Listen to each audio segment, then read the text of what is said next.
Greetings to everyone out there in the NoDQ galaxy. Welcome to NoDQ Live here on NoDQ.com, as well as the YouTube channel and everywhere else that you're watching this, whether it's Facebook or Twitter.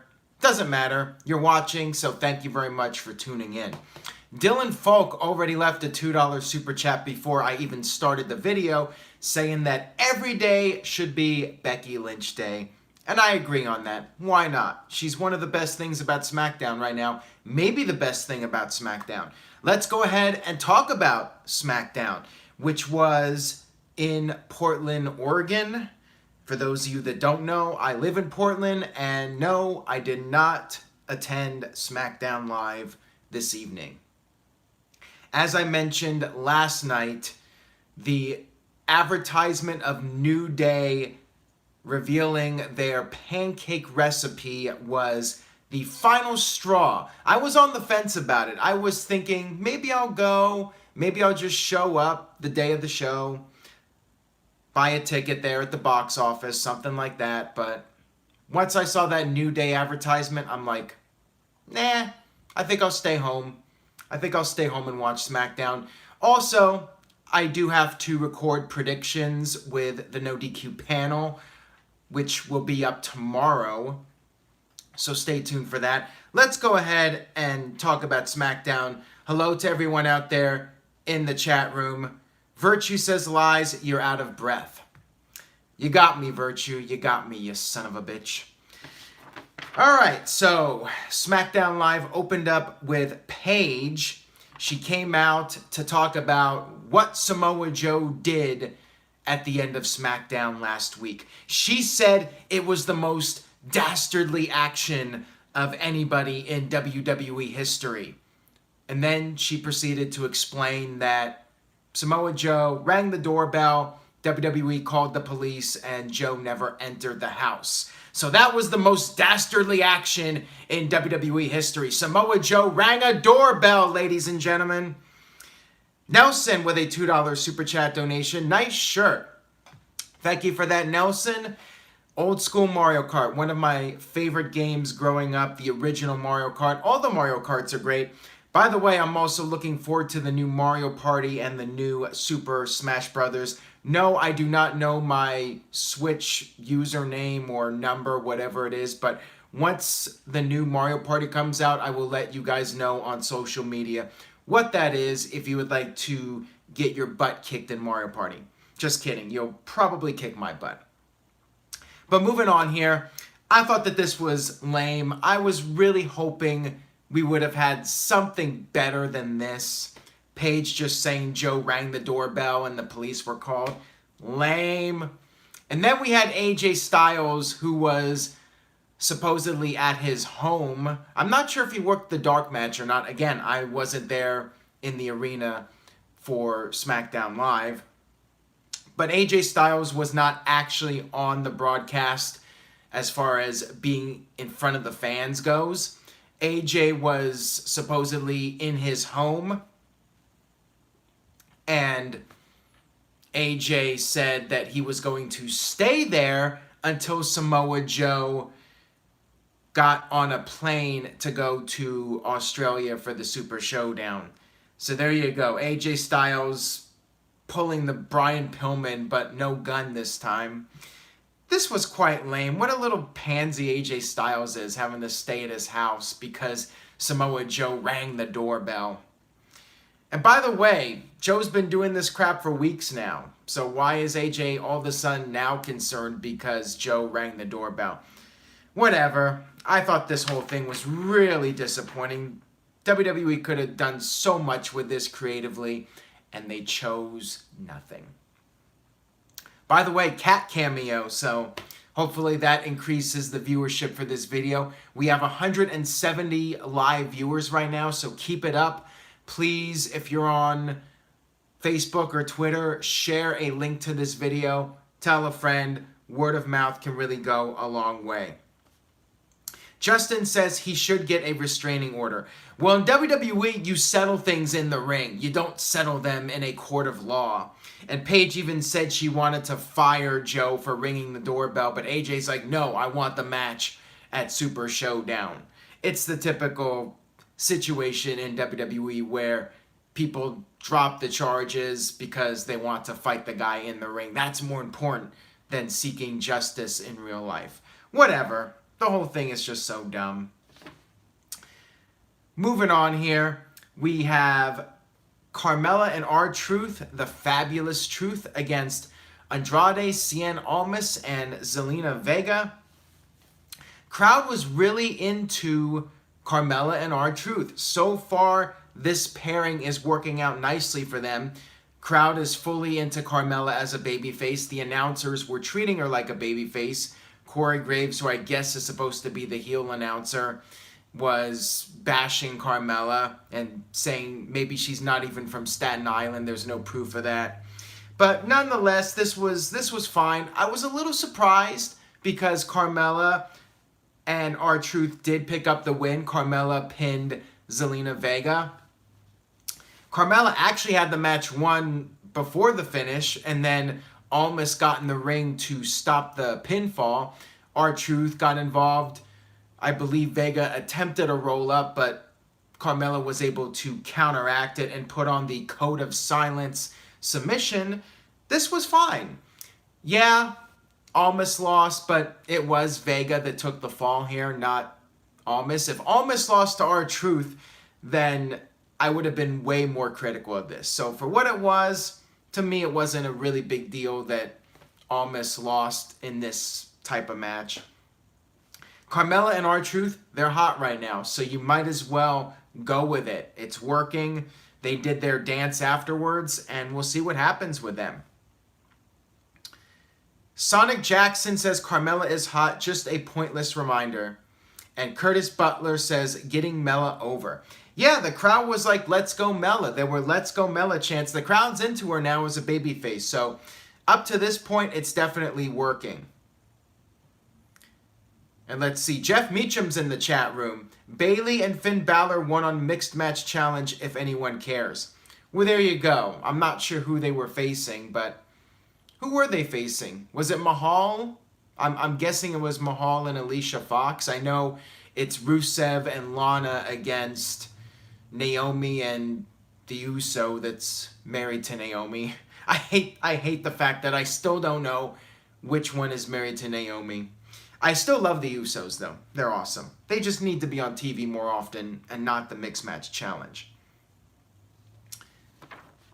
Kayfabe Candy says, if Carmella showed any more ass, this would not have been a PG show. By the way, I'm looking at my phone to read the chat room messages because my Apple is updating, and hopefully it's finished in time for when I do the predictions video with the rest of the NoDQ panel. Next up, we had a backstage segment with Ty Dillinger, who wants Randy Orton, and Paige gave him that match. And then we had the New Day segment. The reason I chose to stay home instead of go to the Moda Center, which is only 15 minutes away from me, I could have bought a $20 ticket for SmackDown, but I chose to stay home.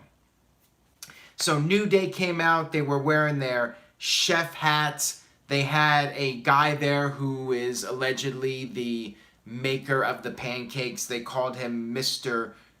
Bootyworth, I think it was. And a lot of people were saying it was Dewey Foley. I really wasn't paying that much attention to him. I'm not sure if it was or not. I did see a few comments. Maybe somebody could clarify or confirm that it was, in fact, Dewey Foley. I really don't care one way or another. I just wasn't really that invested in this segment. By the way, mini rant here. Tom Phillips and Byron Saxton are just so annoying to me. First of all, I cannot even tell the difference between them half the time.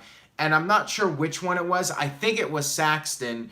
He was just marking out like crazy over this pancakes segment before the commercial break. And like, oh boy, we're going to see the recipe for the pancakes. This was the most cringe-worthy thing on WWE television of the entire week as far as I'm concerned. He came off, I think it was Saxton, he came off like the world's biggest dork. And I don't understand this. Shouldn't we like the announcers? I mean, is he only there to be the butt end of the jokes? Is that why he is on the announce team? It's just so lame. Like, in the history of wrestling, you usually would take the announcer seriously. The only one you would laugh at or not like would be the heel, like Bobby Heenan. He would make a fool of himself. But Byron Saxton, is he a heel? I don't think he's supposed to be a heel. Yet he's so unlikable and so obnoxious. And when I hear him, I want to turn off my television. That's how bad he is. Maybe I would have been better off going to SmackDown in Portland, so I would have been able to avoid listening to Byron Saxton. Let's see what you guys are saying in the chat room. Mike Nixon says, ha ha ha, you said dork. Yeah, I'm one to talk about calling people dorks, but this was really irritating. Braden says Saxton should be on Nickelodeon, I guess. And John says Tom Phillips is the watered down Michael Cole. Curtis Butler says they are bland, and TK says bland isn't even the word. Todrick says he's the comic relief. And yes, JBL can be annoying too. Says Ken, terminated by Google. So we had New Day doing their little shtick here with Mr. Bootyworth, and then that led to the bar, Sheamus and Cesaro coming out, and there was a fight, of course, and the materials were being thrown around. There was a bag of flour which got thrown into Kofi's face. He was blinded by the flour. They got beat up. And yeah, sometimes I like these segments, but I want to take these guys seriously. That's the problem with it. If it's just a comedy segment with comedy wrestlers, and yeah, I guess the New Day, they're comedy, or they're supposed to be comedy, but they're the tag team champions. Jeez, do the comedy with the opening match tag teams, or don't have the tag team titles on New Day. When you do the comedy with the tag team title feud, it just waters down the whole division, in my opinion. I feel there is a time and a place for food fights and comedy and all that stuff, but you do that with the lower card guys. You don't do that with the tag team title contenders and the champions, in my opinion. Yes, wrestling should be fun, but there's a time and a place for it, and there's a part of the card where you do it and where you don't do it. And when it comes to the tag team titles, my opinion, you don't do it here. So overall, I thought this was a stupid segment. We had New Day get beat up, and then we had Mr. Bootyworth get cake batter put in his hat, and then they poured more cake batter over him. I thought this was a really dumb segment. My opinion, and yes, people are going to say I don't know how to have fun, and wrestling's supposed to be fun, blah, blah, blah, blah, blah. TJS says, what about Stone Cold? Stone Cold beating up Booker T in the supermarket was fun, and I don't think that watered anybody down. And plus, Austin wasn't the champion, so it wasn't the world title feud, at least. But yeah, I mean, those segments were definitely maybe borderline on being too goofy. It wasn't really doing Booker T any favors, at least. He was basically a joke at that point, and it took him a while to really gain some credibility again. I mean, they were doing some really goofy stuff with Booker T. Some of it was entertaining, some of it wasn't so entertaining, but that was what WWE was doing with him at the time. They were just making Booker T, you know, the comic relief, the guy getting beat up, doing the goofy comedy segments. So yeah, you throw that at me. I did enjoy the supermarket segment. So maybe I am a hypocrite. Ken, terminated by Google, says Austin's singing to Vince was funny. Those segments were funny, but they did nothing for Austin. I was more critical of those segments. The whole Austin heel turn, as I've said before, was a complete disaster. And Austin doing the songs with Vince, yeah, it was funny, but it wasn't what needed to be done with Austin's character. My opinion. Marcus the God with a $2 super chat donation. Thank you, Marcus. New Age Outlaws, Edge and Christian. I'm not sure what the context of that is, but he just wanted to name those tag teams. Thank you for the super chat. All right, moving on here. we had Randy Orton versus Ty Dillinger. Really wasn't a full match. I mean, Ty took Randy Orton to the outside, threw him on the table, and then Randy Orton got control. And I'm not even sure if a bell rang or anything like that. I think that it just turned into an angle, basically, where Randy Orton exposed the turnbuckle support, the metal part of the turnbuckle, the bolt, whatever it was. And there's a little opening there. And Orton stuck Ty's fingers in that hole and then started to bend his fingers. This was great. I love the fact that Randy Orton's doing all these different sadistic things to people now. And it's something different. It's something we haven't seen before, which is why I like it. Because it's new and it's creative. So this was, so far up to this point, easily the best thing on the show. And I guess now Ty Dillinger can no longer do the 10 because he's got busted up fingers. So this was great. Thumbs up for this segment. Best thing on SmackDown up to this point. John says Ty Dillinger needs something, and Dylan says Randy Orton is creepy AF now. And Curtis Butler says there was no bell. TK says Orton doing his work is just terrifying. Nelson with a $5 super chat donation. Thank you, Nelson. Did you notice Randy has only attacked Nakamura's opponents?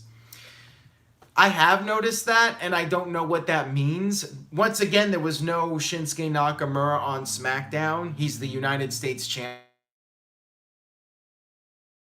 WWE is going to give up on the Nakamura heel turn and have him go face against Randy Orton. I don't know. We'll see what happens. But it is pretty disappointing that the United States champion is struggling to get TV time. Ken terminated by Google with a $2 super chat donation. Serious Wrestling Machine or Jimmy Crackcorn Kurt? Definitely Serious Kurt. Kurt was really funny though. So when it was done to elevate Kurt's character and give him some main event credibility, it was alright. But for the most part, I definitely preferred Kurt doing the serious stuff. But every now and then, when he did the comedy, it worked. Like Kurt Angle singing Sexy Boy and having Sherry come out. That was a fun segment. That was some nice build for WrestleMania 21. And then they got serious at WrestleMania. So you can do comedy in wrestling when it's done well and it's organic and not forced. See, the problem with that New Day segment was that it was written for Vince. It's so obvious. The segments that are clearly written to make Vince McMahon laugh. And that was one of those segments. It's the Vince McMahon humor.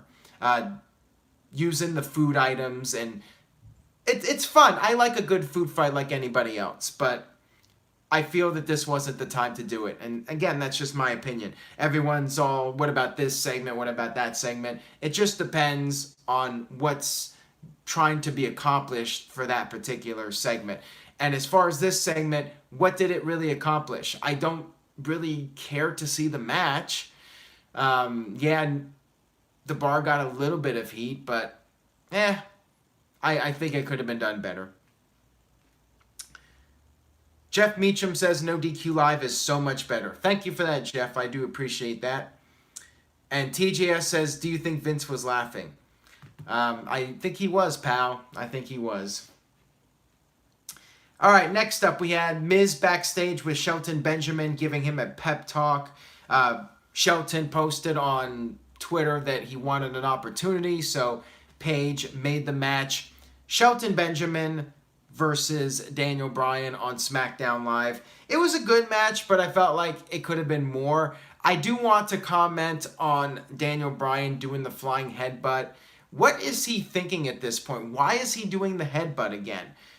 I am very confused by that because there's not much room for error when it comes to doing a flying headbutt. Chris Benoit did the flying headbutt all the time, and look what happened. I don't want to be negative on this, but I don't think he should be doing that move. Again, my opinion. I would think that at this stage of the game, Bryan, number one, doesn't need to be doing that move, and number two, should not be doing that move for his own well-being. So, yeah, I'm not a fan of it personally. I think that move should definitely be put to pasture. knowing what we know about concussions and the fact that Bryan's career was over for a couple of years. Ma Wrestling says Bryan is playing with fire, and Sonic says Bryan should remove the headbutt from his arsenal. And Braden says he's crazy. Fernando says this isn't safe at all, no headbutt Daniel Bryan. And Chris Mace says Bryan needs to calm his style down. I agree. So anyways, The Miz interfered, and that led to Shelton Benjamin hitting the pay dirt and, yes, defeating Daniel Bryan. Big upset. Daniel Bryan loses to Shelton Benjamin. Is this the start of a Shelton Benjamin push? Or next week on SmackDown or 2 weeks from now, there's going to be a rematch and Bryan gets his win back, and that's the end of Shelton's push. I'll believe the Shelton push when I see it. I have a feeling it's going to be the 50-50 booking. Bryan's going to get his win back within 2 weeks, and that'll be the end of it. And Shelton will be back to not appearing on television. If he is getting a push, he needs to have his own music back. I don't like the song he uses now. E-O, E-O. I hate that song. It's garbage. I miss Ain't No Stopping Me Now. And Ken terminated by Google with a $2 super chat donation. Tell Mr. Racer Dynamite not to do the headbutt. Well, definitely Dynamite Kid, another guy who did the headbutt, and look what happened to him. So, yeah, history shows it's not a safe move. So why is Bryan doing it? And these guys were doing it before the dangers about concussions were known, as Jeff points out. Sonic says, is Shelton's theme worse than Bree Mode? No, Bree Mode is still the worst, but that one is up there among the weaker CFO theme songs. And the Rap Metal Hero says, yeah, Ain't No Stopping Me is a lot better. Curtis Butler says, don't ever sing again. Well, I'm actually up to 200 live viewers now, so apparently singing is a draw. Maybe I'll have to sing if we hit, like, let's say 250 tonight. If we hit 250 tonight, I'll do a Bree Mode. How about that? I don't know the lyrics to it, though. I'll have to find the lyrics. If we get 250 tonight. All right, moving on here. That might have a reverse effect. I might actually lose viewers now. We'll see. All right, moving on here. We had the Rusev and Lana promo. Rusev came out and he talked about how Aiden betrayed him. He showed footage. By the way, another rant about this show and just WWE in general lately. What's with the constant video packages? You have guys that are struggling to get TV time. Are we as fans, is our attention spans so short that we can't remember what happened 2 weeks ago? I mean, come on now. I get it. You do the video package to recap fans on what's going on, but do we really need constant video packages every single promo segment? It's filler. It's not advancing storylines. You don't need to do it every single segment. We get it. We know what's going on. We can follow it.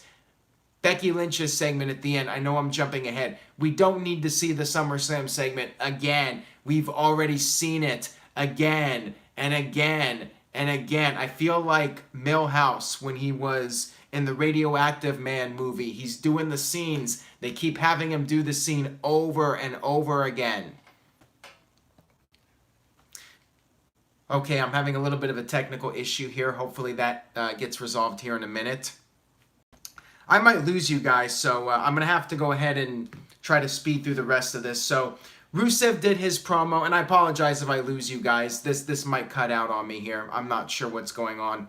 My computer's acting up. But anyways, Aiden English was called out by Rusev. Aiden showed the footage. He hesitated for a while, and he talked about how Milwaukee is known for all these different filming locations. He then showed the footage, which was cell phone footage of him. I guess he sets up his phone on a tripod and records himself practicing his insults for whatever city he's in. He was ripping into Milwaukee. And then Lana knocked on the door. Aiden answered it. And then Lana said she had to tell him something. And then she said, I love you. Or no, not I love you. What did she say? Oh, she said, I want you. That's what she said. She said, I want you. And then the video froze. And that was that. And Aiden teased that there was more. Rusev was freaking out. He ran backstage to go confront Aiden English, try to beat him up. Backstage, Lana tried to explain that there was more to it, but Rusev's like, I don't want to hear about this right now, and stormed off. You would think he would actually, for once, just listen to her. It seems like every week she tries to tell him something, and he's like, I don't want to hear it.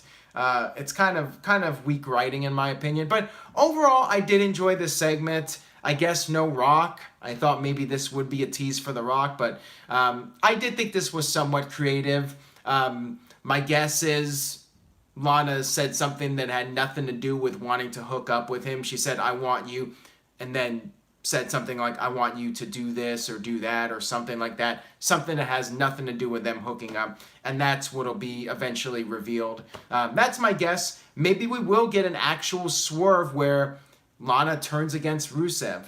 That would be really interesting. Or maybe Rusev just beats him at the next kickoff match. I don't know if it's going to be at Super Showdown or next pay-per-view, Saudi Arabia. But hopefully this storyline develops. It's like the one actual storyline that's kind of interesting right now and could go a lot of different ways. So what did you guys think about it? Virtue says, that's a typical relationship, Aaron. Kayfabe Candy S says, where's the bastard? Guy points over to Lana. Resident Sleeper 22 says, lame segment. And NoDQ Rift Fan says, Aiden altered it. I don't believe Lana cheated. John says this angle is going to get old really fast if they drag it out. Well, we'll see what happens. So there was a breast cancer segment. I forgot to add that Miz, after Shelton won, Miz beat up Bryan and was attacking his ribs. So looks like that's going to be a little bit of a tease for something, to tease that Bryan is not going to be at 100%. I'll give my predictions with the rest of the No DQ panel, so stay tuned for that. Tony Braden with a $2 Super Chat donation. They should have a winner gets Lana like Kane in 2004. That would be interesting. I kind of like that. Or maybe like Brian Pillman Goldust, where if Aiden wins, Lana has to be Aiden's manager for 30 days. See, there are a lot of different interesting ways this can go. But the question is, will WWE do anything interesting, or will they just blow it off real quickly and Aiden goes back to obscurity? But anyways, we had the breast cancer segment with Naomi, and then we had Asuka defeating Peyton Royce. The Iconics have some kind of new dance. They did a pre-tape promo where they were introducing their, what was it called? The Aussie Floss. That was the name of their dance. So yeah, I guess it's always fun to watch a couple of attractive women dancing, but yeah, I mean, this wasn't the best build-up for the pay-per-view, in my opinion. If anything, the Iconics need the momentum, but they could end up winning. Maybe that's why Asuka won. It could be that typical booking pattern. The person who goes over on the go-home show loses at the pay-per-view. Or the Iconics might just lose in their home country. Who knows? Main event segment, Becky's big surprise. She had this poster that was covered up. She showed it to everyone. It was her standing over Charlotte, Super Showdown poster. Becky's frustrated about not being on the posters, not being in the big interviews, not being on the video game covers. And she said she's going to earn that respect by beating Charlotte at the pay-per-view. Crowd was chanting for Becky. They were really into her. Charlotte came out, attacked Becky. Crowd was booing Charlotte like crazy. It was interesting. I mean, it felt like Charlotte was a heel here. The crowd was totally behind Becky, and they were booing Charlotte out of the building. The show ended with Charlotte laying out Becky, and we'll see what happens on Sunday. Will Charlotte win back the title? You guys will have to watch the predictions video to get my thoughts on it. So that was SmackDown. Overall, I thought it was a decent SmackDown. I'm not regretting staying home. I thought it was just an okay show, but I do think for the most part it was a skippable SmackDown. I'm going to be generous and give it a C+. I thought it was maybe slightly above average. I did like the closing segment with Becky and Charlotte. I did like the Aiden English Rusev stuff, although I still have some issues with it. And I did like Daniel Bryan versus Shelton Benjamin, and the fact that Shelton actually got a win, I thought was interesting. New Day stuff, and some of the other stuff I thought was kind of filler. Carmella and R-Truth was alright. So yeah, this was a decent SmackDown. C+, I think, is fair.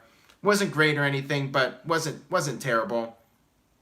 I think it was slightly better than Raw, but not by much. Caitlyn gives it a C. Kev Dog gives it a C+. Ma Wrestling gives it a C. Todrick gives it a C+. And CC Drink gives it a C. So, mixed reaction. And people are saying C is bad. C's not really bad. C+ is, it was decent. Decent's not bad. I'm not saying it was a bad show. A bad show would be like a D or an F. C is just average. And it's a C+, so it's a little above average. So I'll keep going here for a few more minutes. I'm having some kind of power issue, so my phone will probably die. I will just stop talking. I'm thinking I'll just talk until my phone goes off, or, if I run out of things to talk about. But I'll keep going here for a few more minutes. Get Caitlyn in a video, says the Riff No DQ fan. We're working on it. No pressure to Caitlyn, but I know there is a demand for her to be on. So we'll see what happens with that. Never say never. Big G is here. What's up, guys? Big G. Hope you're doing well. Big G has been on vacation in Germany. We've had Greg Cherry on vacation in wherever he's at. I forgot where he's at. He's somewhere on a cruise with his wife, having a good time, celebrating his streak as champion. I think he's won like 16 matches now. But Greg has a big announcement regarding the future of Wrestling Trivia Challenge. That should be going up on the YouTube channel within the next day or so. Follow Greg at PA Sensation, and keep sending us emails if you would like to be on Wrestling Trivia Challenge.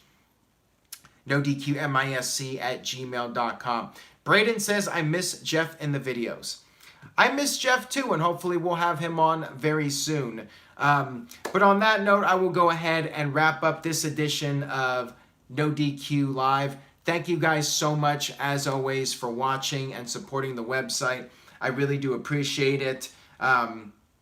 Stay tuned to NoDQ.com for Super Show coverage. Remember, I will be posting live results on NoDQ and social media. So if you're unable to watch the show, my advice, stay off social media, because if it's not NoDQ, it's going to be WWE or it's going to be another wrestling site. You're going to get spoiled. Some random person might say something on Facebook. So just stay off social media if you can't watch it. There are going to be a lot of people watching it live. So, and it's at a weird time too. So it's a fair warning to everybody. Hopefully people will understand and won't complain. But I'm sure I will get some complaints. This guy with a $2 super chat donation says, please, Iron Man trivia match. Hey, I think it would be an interesting concept. Maybe we'll have to do something like that. I'm definitely open to suggestions, and you could also send them to Greg as well for maybe ideas or concepts or potential opponents for Wrestling Trivia Challenge. We're definitely open to some feedback from people. And Autumn says, make a top 10 best match lead-ups. Maybe I could do that. I got some in mind, so stay tuned for more of those. I do have more top 15 videos coming up on the site. And that's all I got for this edition of No DQ Live. I will see you guys next time.